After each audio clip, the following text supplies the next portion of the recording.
Hey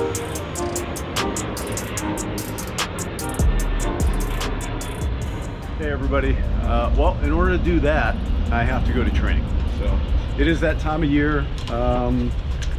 Yeah, every approaching fall I go to Dallas for what seems to be about 3 days. First day is a travel day, and then 3 days of training. So all in all 4 days over there in Dallas. So that's what we're doing today. Obviously I'm not in my uniform, I'm in a collared shirt, so I can deadhead over to Dallas, spend my time out there learning. So yeah, let's go do this.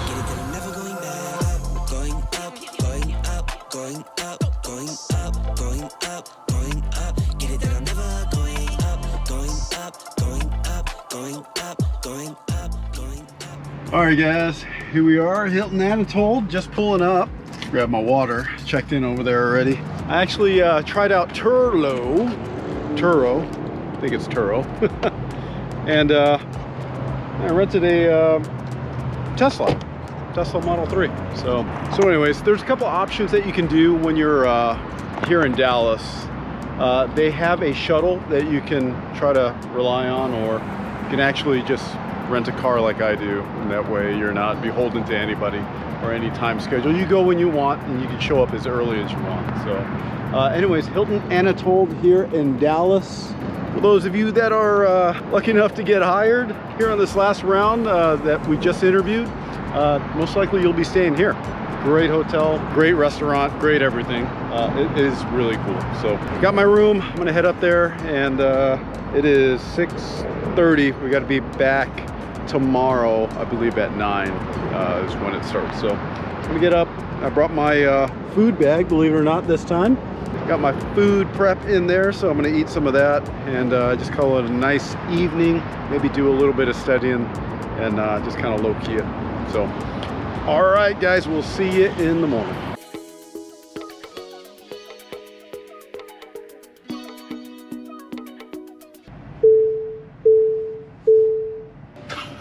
So fancy. Fancy living, here we come. Yeah, I like these. These Teslas are pretty nice. I ended up renting it from Turo, that Turo app. You know, Turo. Okay, I see what you did there. We'll see. It's my first time renting from them. I used to rent with Silver Car here. I used to always grab a Silver Car when they were owned by those guys in Austin, Texas. But Audi bought them, and they are not as convenient, and they are more expensive now. So give Turo a try. Again, got to check out a Model 3 that I've been kind of toying with the idea of buying. But anyways, let's get inside. We got about 10 minutes to get there. That is a awesome cafeteria over there. It's actually not a bad snack bar too. You are in a pinch, that's gonna do it. So anyways, this is kind of the main landing area. Once you come in the main door, you go through here, go up a couple stairs, and we're at the leads classroom portion. So go to 4. Simulators would be on 2. Hello! Hey! Leadership, education, and aircrew development. All right, so once we get into this main landing area, we go check our classroom. Basically it has everything that we're doing here and the classroom associated with it. So we'll come in here and we'll check the board, see what class we're going into. It's basically CQT. We'll go to that class. And sometimes you run into people you know up in here. Say hi to everybody. What's going on? Hey, I saw Dave Pope today and Brandon Fleck today. Are they in class? Dave's doing a check ride, and Brandon is doing, one's being a check airman, and the other one's being a captain. Check that Me, I'm just an old fart captain. Hi, Ernie. Mainly old fart. Yeah. All right, guys, we just finished our CPT, which is the Cockpit Procedures Trainer. Basically, what it is it's a simulator that is non-moving, obviously on the ground. And what we get to do is run through a lot of checklist items on here, and we have a schematic that we can pull up to help us out on visual aids. So the instructor is back here. He's got his kind of situation going on as far as giving us different scenarios that we work through. He's working this panel here. I will be obviously in the right seat as a first officer, so I can pull up, like right now I have the fuel system pulled up on here. As we're working through different emergencies on here, I can pull up different schematics and we can kind of learn through them. So for instance, if we had an APU deal, so got the APU schematic up here. Let's just start it just to kind of show you what's going on. Low pressure lights coming on, and it will show you the start sequence up here. You see the door opening, this is kind of spinning, there's the fuel coming in, and basically the whole start sequence showing the spinning of the turbine, showing the percentage of RPM, showing the exhaust as it lights off in the combustion chamber. So just wanted to highlight that. You know, this company is amazing at giving you the tools to be the best pilots, and our instructors here are amazing as well. So going through all these systems, going through all our approaches that we were doing, we pulled out checklists. We ran a evacuation checklist on here a couple of times today, and what that does is it just sharpens the knife, right? It keeps you in that mode of learning and seeing different things, because when you're online, everything happens pretty normal. Once in a while you have the occasional issue pop up. I haven't had an emergency or declared an emergency, I don't think ever at this airline. I've been here 10 years. So, but you want to always practice for it, practice for that day. And they give us all the tools to do that here, and it's fantastic. So we just finished that. I'm gonna go out, we got more ground stuff to do. We got to do like a raft, and we got to do oxygen mask stuff. So I'm gonna go run out to the classroom and do that. But I just wanted to show you guys kind of what was happening here with the cockpit procedures training. Again, only about 2 hours is what we spent in there. And then tomorrow we'll start heading into the actual simulator, full motion. I'll show you guys that tomorrow too. So anyways, that's what it looks like. Ooh. All right, guys, we are crows up, rolling out to the sim building. As you can tell, it is still night out. Ooh, music tends to be the overarching theme lately. Seems like a lot of early flights, early sims. Yeah, it is what it is. I'm gonna wake up at 2:30 body clock. Oh, yeah, that hurts, but you know, no one cares about your feelings. You just got to perform, right?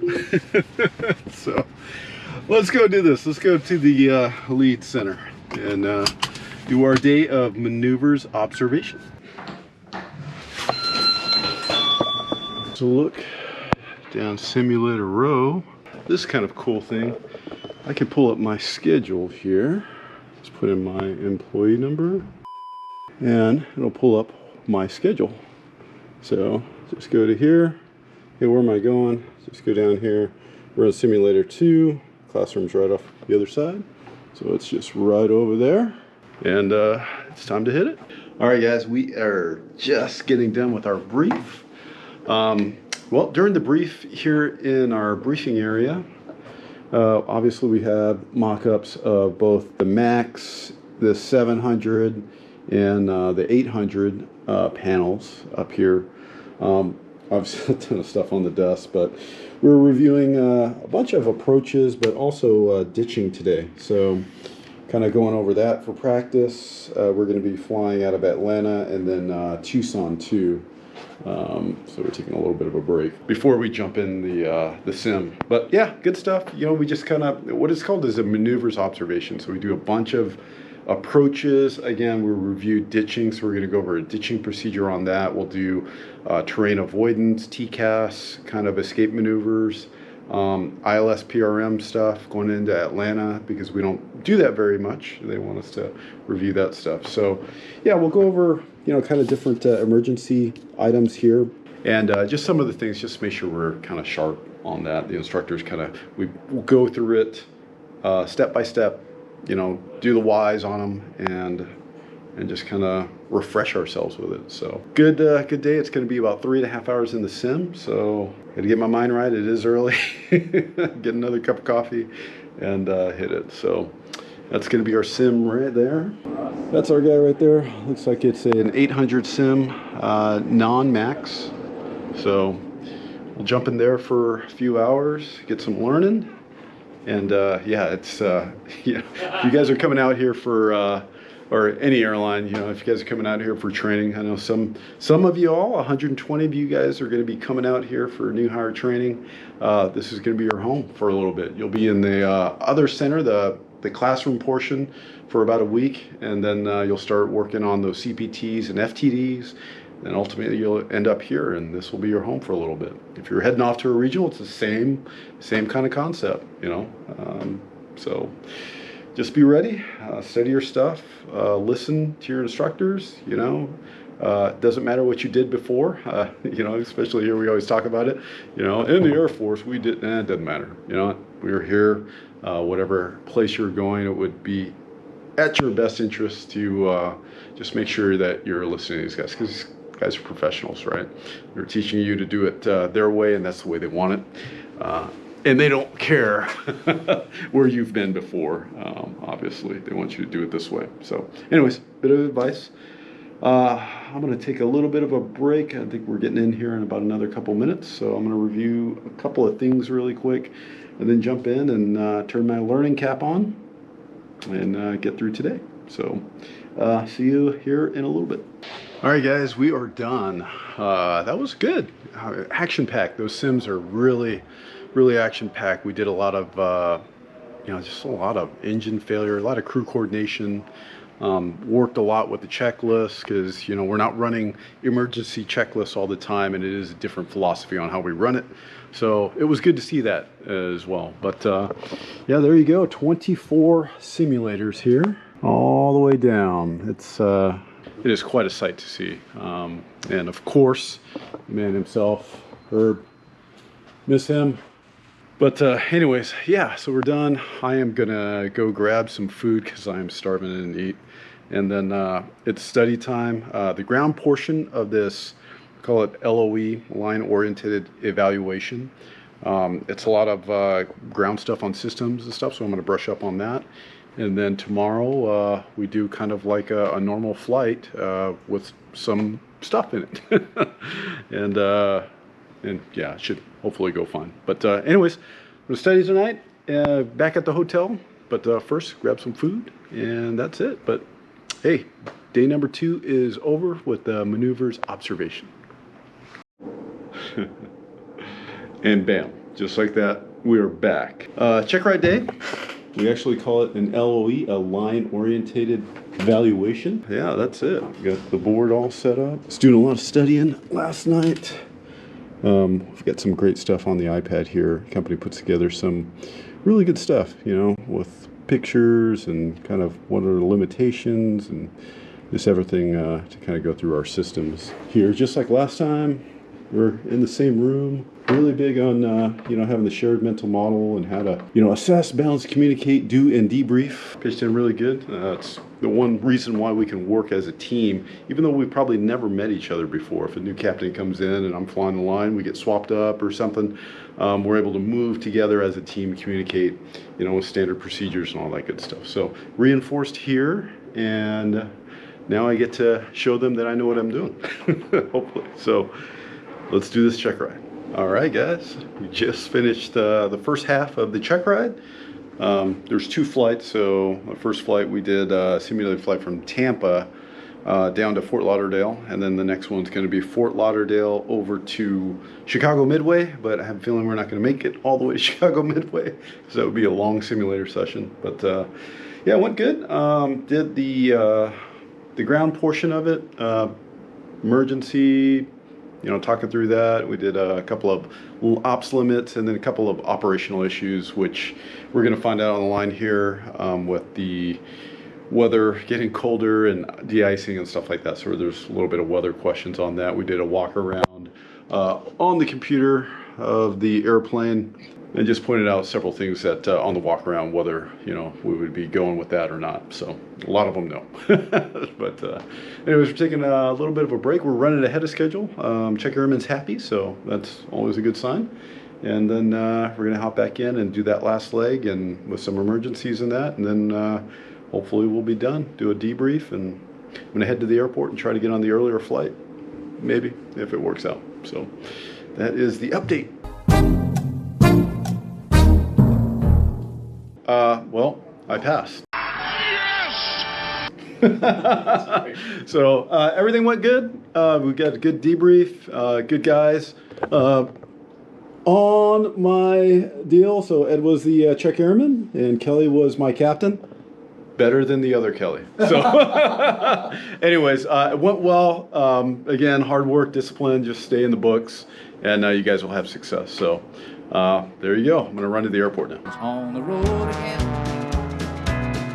Just can't wait to get on the road. I am back. Got comfortable, got my house slippers on, so nice to be home. It was a great learning session out there doing the AQP, as we call it there at the airline. What can I say? Just reflecting back, kind of the keys to success that I have, kind of in my head of what I do. The biggest one when you're going through this, maybe you're getting ready to go through upgrade training or you're getting hired at your new airline, it's basically having the right attitude. You know me, like I think attitude is everything. Attitude with effort will get you really, really far. So for me, attitude, showing up, being willing to learn, be willing to put in the work out there in the sim, staying after if you need to, if you feel you're deficient in some things, working with, the numerous training devices that they have out there for you. So if you're getting ready to go through initial or new hire training, I've been there. I know what it's like. You get a little bit overwhelmed, it's overwhelming. You want to do well. So anyways, my big advice, show up with a great attitude, show up with determination and effort, and just show them you're willing to work hard at it, and you're willing to put in the work. The second thing is kind of goes with everything in life is nutrition and sleep. Especially before a check ride, I try to get, plenty of sleep the night before. Look, I was the guy in college that would cram to 3 o'clock in the morning for an exam. Not recommending to do that here as you move up. You're supposed to learn, I learned my lesson, let's just say that. So what I try to do is get plenty of sleep the night before. I set my alarm to put me, start letting me know that I'm getting ready for my 7-hour window of actually getting to bed and getting a good night's sleep. Because when you wake up refreshed, actually, like this time, I had a 5:30 show, which if you do the math, that's a 3:30 show. 5:30 in Dallas is 3:30 in Phoenix. So I had to wake up pretty much about 2:30 in the morning just to kind of get ready. So make sure you get plenty of sleep. That's kind of the same deal. And then nutrition, right? Eating right, eating healthy, it all helps. So, and then the last thing, so I got 3 steps, right? Number 1 is attitude, number 2 is nutrition and sleep, number 3 is be willing to accept criticism. You're at training, you're gonna get criticized, you're gonna have a lot of teaching moments, maybe I should say that. Be willing to accept those, no excuses. Hey, some of my dings, I guess, or training opportunities was standardization, being able to go through everything very standard and verbalizing everything that was standard. That was kind of a highlight of this AQP this year. So like for us, when we're going through 1,000 feet, I'm supposed to say airspeed, 130, sink rate of 700 feet. And I kind of gotten lazy where I go speed 130, sink 850 or whatever. So, it may be little things, but be willing to take that criticism. It does say that in our manuals, so that's what I need to do. And, guilty, right? So anyways, those are the techniques I employ. If that helps you guys, I hope it does. Number 1, attitude, obviously. Number 2, sleep, nutrition. And number 3, be willing to accept criticism. Everybody is looking out for your best interests, obviously the best interests of our company, because we want to do well and provide a safe environment for not only our passengers, but our fellow co-workers as well. So be willing to accept criticism. It's only there to help you out and to help you learn. So again, thank you guys for watching. I appreciate it. I hope you guys found some value in this. If you did, hit the thumbs up button. And if you're new here, would love for you to hit the subscribe button and come along for the journey. We love aviation, and we're going to show you it. So, all right, guys, take care. Get it that I'm never going back. Going up, going up, going up, going up, going up, going up. Get it that I'm never going up, going up, going up, going up, going up.